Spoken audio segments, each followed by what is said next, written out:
কোর্টে BNP mechanism করে মামলা করেছে। এত কাঁচা মেকানিজম কেউ করে যা সব বোঝা যায়, সব দেখা যায়। আমার মনে হয় এদের বুদ্ধি শুদ্ধি কম। এত যে কম বুদ্ধি এটা আমি আগে ভাবি না। আমি ভাবতাম খুব সফিস্টিকেটেড ইন্টেলেকচুয়াল পিপল, যাদের capacity is very high, intellectually খুবই সেন্সিবল, এরকম মনে হইতো আমার কাছে।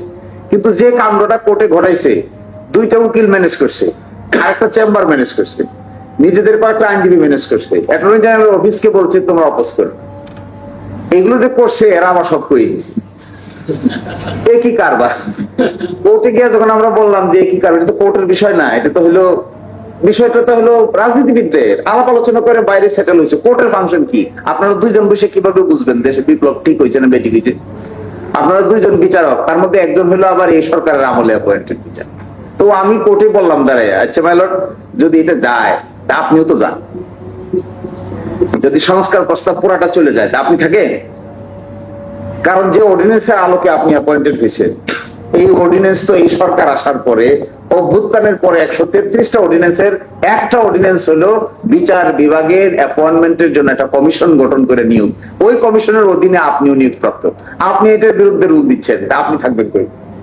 একটা রক্তের উপর দাঁড়াইয়া এই কথা, এই কাজ করা যায়? আশ্চর্য ব্যাপার। আমার তো ধারণা এই প্রতিটা চেয়ারের পিছনে ছোপ ছোপ রক্ত আছে, যে চেয়ারগুলোতে পরবর্তীতে সংস্কারের পরে যারা বসছে, 5ই আগস্টের পরে যারা এই চেয়ারগুলোতে বসছে, তাদের নিচে তো আমার ধারণা রক্তের ছাপ লেগে আছে চেয়ারের পরতে পরতে। এই কথা বলা যায়? বলে এটা টেবিলের সঙ্গে প্রেসিডেন্ট আদেশ দিতে পারে না।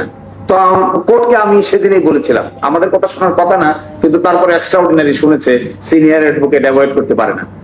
বললাম যে ঠিক আছে, সব বাদ, বাদেই যদি দিতে হয় সব বাদ, চলেন আমরা 4 অগাস্টে যাই। Let us go back to 4th August. তাহলে কি আপনি থাকেন? বলছে না আমি থাকি না। তাহলে ওই দিন বসে আদেশ দেন, একটা টাইম মেশিন আবিষ্কার করে আমরা 4th August যাই। আর এর মাঝখানে যা হয়েছে সব একেবারে রিসেন্ট।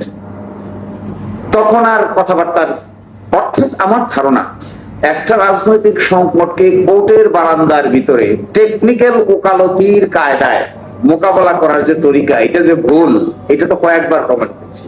এটা